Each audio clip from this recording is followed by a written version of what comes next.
Hello, ladies and gentlemen. Welcome back to more of our open contest. We're going to be looking at the Part C questions from now on. So we're going to start with C1 here. But these questions require full justification. You need to explain what you're doing in order to get the full marks. They are harder. They are worth a bit more, 10 points, as opposed to 6 in Part B. So what have we got for C1? For a positive integer n, we define function p of n to be the sum of the digits of n plus the number of digits of n. For example, 45, a 2-digit number, is 4 plus 5 plus 2, giving us 11. Note that the first digit of n reading from left to right cannot be 0. So you can't say something like P000 is 4. Okay? This is not how you write 0. 0 just has the single 0. Everything else has to have a leading 1, 2, 3, or 9, or up to 9. Sorry. All right, so A, determine P 2017. This is a nice question, just eases us into the concept, probably worth 1 or 2 marks. Okay, so 2017, just show our calculation. 2 plus 0 plus 1 plus 7, and it's a 4-digit number. Don't think it's necessary to explain it, but if you want to, you could write a little asterisk, 4-digit number, that sort of a thing. But 2 plus 1, 3, with another 4 is 7, 2 sevens, 14. All right, there we go. That's A done. B, determine all numbers n such that P of n is equal to 4. Okay, now 4 is kind of small. So, for example, I know I'm not going to be dealing with any 5-digit numbers that do this because you'd have something plus something plus something plus 5 for a 5-digit number, and that's already bigger than 4. So we could probably just do this case by case. You're not even going to have a 4-digit number that would do this. So digits are 1, 2, or 3. So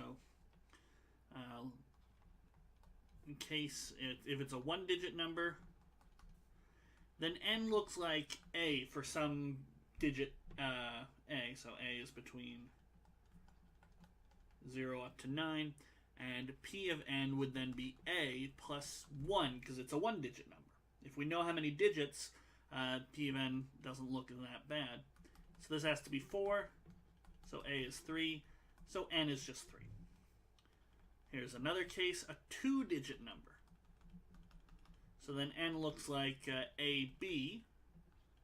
A has to be 1 up to 9. B could be 0. It's entirely possible for B to be 0, but the leading digit cannot be. So P of n is going to be A plus B plus 2 because it's a 2-digit number. So A plus B has to be 2. Now A is at least 1, and that makes A plus B at least 1. Because B might be 0. So we know A plus B has to be 2. It's at least 1. So, we could have, there's some options here. We could have A is 2, B is 0, A is 1, B is 1, or A is 0, B is 2. Except you cannot do that last case because then 0 would be your leading number. So you can only have n is 20 or n is 11, but we do get a few numbers there. All right, and then finally, the last possible case. There might be none here, but how about a 3-digit n? Well, n would look like A, B, C, A100, B in the tens place plus C. And again, we know A has to strictly be between 1 and 9. It cannot be 0. P of n is going to be A plus B plus C, which is plus 3, which is equal to 4. So that means A plus B plus C has to be 1. But A is already at least 1. So B and C, they could be 0, but we've got A plus B plus C is at least 1, and it's got to be equal to 1. So A's got to be 1, B has to be 0, C has to be 0. So n is 100. And so those are our numbers. I'd probably just summarize it for whoever's marking. Okay.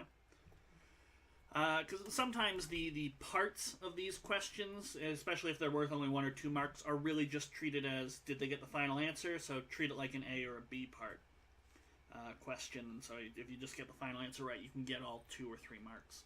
Not always, but often that's the case for the simpler questions. Okay, so C, determine with an explanation. So they're reminding us how the C part questions go. Determine with an explanation whether there exists a number n for which Pn minus Pn plus 1 is greater than 50. Okay, so the lower number has a higher p-value. This shouldn't be unreasonable. So, for example, if we look at P99, that's 9 plus 9 plus 2, which is 20. But if you add 1, you get P100, which we just saw was 4. So, I mean, this is equal to 16 now. It's not greater than 50, but it's not unreasonable to think that if I took a bunch of 9s, we could get an even bigger gap. Okay, so we might say, consider n being equal to 10 to the some power minus 1. This looks like 9, there's k9s. Then n plus 1 is 10 to the k. So p of n would be k9s plus a k. It's a k-digit number, so the answer would be 10k. Pn plus 1 would be 1 plus 0 plus a whole bunch of zeros. How many zeros? Specifically, we'd have k zeros. And it's a k plus 1 digit number. So when we add 1, everything carries over, and then you'd get another digit up front there. So that turns out to be k plus 2. So that's Pn plus 1, just for this specific case. I'm not saying we've developed a whole grand theory of how the Pn works, but we just want whether there exists an n. No use going overboard if we don't have to. So what are we trying to figure out? We want Pn minus Pn plus 1. Well, in this case, that would be 10k minus k plus 1. Or sorry, k plus 2, which would be 9k minus 2. And we want this to be greater than 50, so we want 9k greater than 52. What's a multiple of 9 that's greater than 52? Well, any number of answers will do. The smallest would be 6, so we could say let k be 6. Then 9 times k is 54, greater than 52. But of course you could do lots of things. Really any k bigger than this, so n equals 99999 suffices. But we have our explanation as to why it works. Okay? You don't need to explain why you thought of using this, although my sort of rudimentary reasoning is up here, but that was more for you guys. You don't need to explain it. They just want, does there exist an n? You say, yes, this one works, and here's why, and that's where the marks come from. Okay? But there we go. That finishes up C1. Not too long a question. And we can move right on into C2. We'll see you for that in the next video.